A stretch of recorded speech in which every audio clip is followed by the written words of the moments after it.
After going to extremes to cover up an accident, a corrupt cop's life spirals out of control when he starts receiving threats from a mysterious witness. Since internal security was visiting the police station for inspection, Thomas, a police officer, spoke over the phone to know their every move. Meanwhile, his family, sister Agathe, daughter Louise waited for him to pay a last visit to his deceased mother before the casket was sealed. Preoccupied with both the duties, he drove his car inattentively. When he saw a dog in the middle of the road, he tried to save it and, in the process, lost control of his car for a few seconds. As he got down from his car, he realized that a man was lying unconscious on the road. After further inspection, he realized that the man was not breathing. Fearing arrest, Thomas decided to cover up his mistake.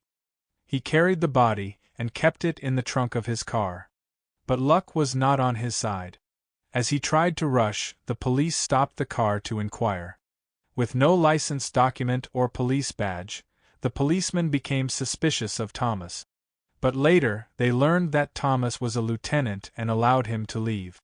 After reaching the morgue, Thomas knew that he had to get rid of the body and come up with a plan. Meanwhile, the security team was in search of corrupt cops and wanted to take a look at the station. Thomas was known for his dishonest ways, and his colleagues feared that he would get into some trouble. The colleagues took the matter into their own hands when Thomas was late. They broke open his locker and found his cash stacked. They disposed of the cash in the washroom and flushed it away. Thomas later thanked them for helping him at that moment. But Thomas had one more problem to deal with: a dead body in his car trunk. Thomas noticed the air conditioning vents and planned to get rid of the body with the help of it. He loaded the body inside the vent and attached his daughter's remote-controlled toy to it. He announced that he wanted to spend a few minutes with his mother alone. As he was left alone in the room, he executed his plan. Thomas uses the toy to drag the body through the vent into the room where they had kept his mother's body. Thomas uses balloons to obstruct the security camera view.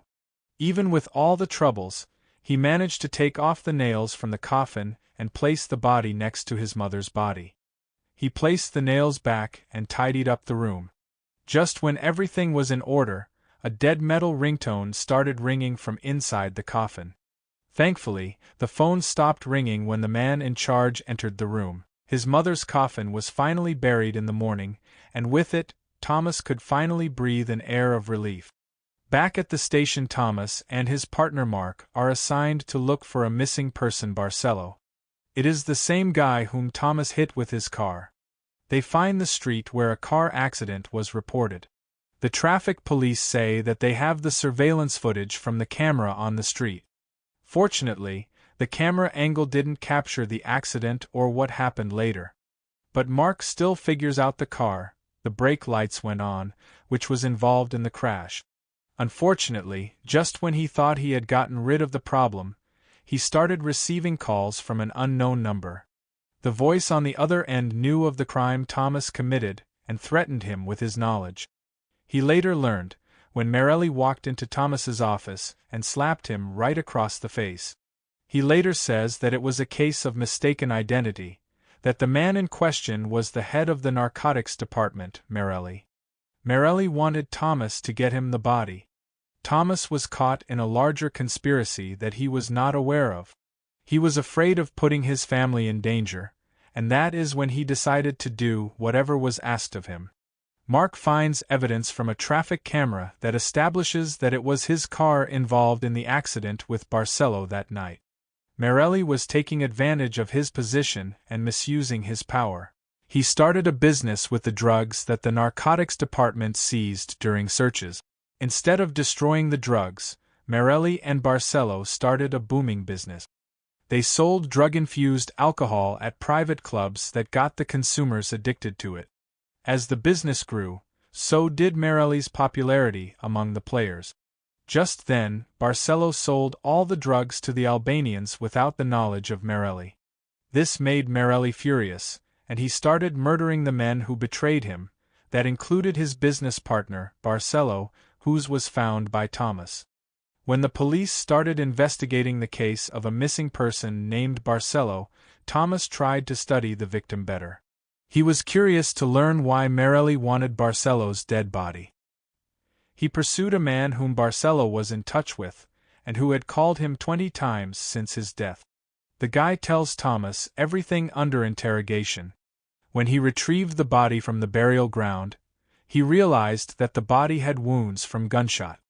Therefore, Barcelo was murdered before Thomas's car hit his body. Barcelo kept the key to a secret vault inside his body, which is why Merelli wanted his body. The vault had all the money Barcelo had earned after selling the drugs to the Albanians. Thomas was able to locate the key inside Barcelo's body, and he kept it to himself. Thomas tried to explain the situation to his colleague, Mark. He even showed the key to the vault to him, but ultimately, Mark was also murdered. Merelli asks Thomas to move away from his car, where Thomas was sitting with Mark, and then drop a cargo container on it. Thomas realized that the person he was dealing with was not that easy to get rid of. He came up with a plan to destroy Merelli. As discussed, Thomas gave Barcelo's body to Merelli. But he'd hidden a bomb with the body, and with a click of a button, the bomb's timer began ticking.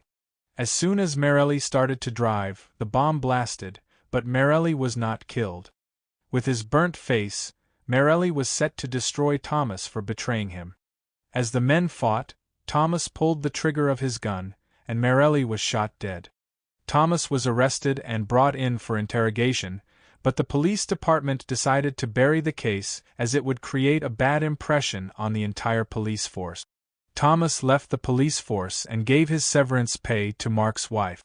Naomi, who used to be a trainee and was now a lieutenant, gave Thomas the key to the vault that she found while investigating Mark's death.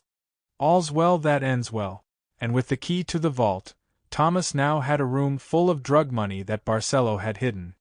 Perhaps in the most bizarre way, the hit-and-run case brought Thomas luck and fulfilled his desire to earn a few extra bucks, only this time it was in the millions.